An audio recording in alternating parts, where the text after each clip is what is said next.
நம்ம கோவிந்த அடிக்கிற சூட்டில் ஜாக்கெட்டை போட்டு ஆறாவை தெறிக்க விட்றா பாருங்க. வணக்கம் கைஸ், இம்ப்ரூவிங் மை காம்பவுண்ட் சீரீஸில் இன்னைக்கு 4/11 காலையில் எந்திரிச்சு மூஞ்சி கழுவி அழகாக பாலை பொங்க விட்டு மனமாக ஒரு காஃபியை போட்டு முடித்தேன்.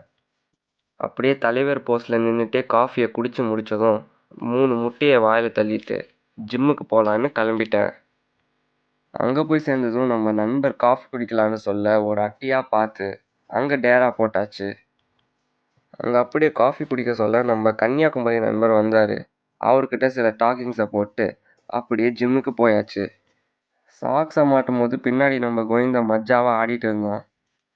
ஃபோனு தட்டிட்டு இன்றைக்கி ஸ்குவாட் செஷன் பண்ண மாதிரி இருந்துச்சு. அதனால அதுக்கு தேவையான வார்ம் எல்லாம் பண்ணி முடிச்சிட்டேன். ஸ்குவாட்ஸில் ஸ்லோவாக ப்ராக்ரஸ் பண்ணலான்னு 3 செட்டு 5 ரெப்பு பண்ணி இன்னியோட ஸ்குவாட் செஷனும் முடிச்சிட்டேன். ஜிம்மு முடிச்சுட்டு போகும்போது தான் நம்ம தலைவன் டயர்ட் ஆகக்கூடாதுன்னு ஜாக்கெட்டை போட்டு போகிறான். நாளைக்கு எக்ஸாம்ன்றதுனால நம்ம நண்பர்கள் நம்ம கூட படிக்க வரேன்னு சொன்னாங்க. அப்படியே அவங்க கூட சேர்ந்துன்னு நம்ம வீட்டுக்கு வந்து நான் ரைஸு சிக்கனை சாப்பிட்டேன். அப்படியே கொஞ்ச நேரம் கழித்து படிக்க ஆரம்பிச்சிட்டோம். ஈவினிங் டைமில் ஒரு காஃபி வித் ஸ்டடீஸை பண்ணிவிட்டு நானும் கடினமாக படித்து முடிச்சிட்டேன். ஸோ நாளைக்கு வீடியோவில் பார்க்கலாம். பாய்.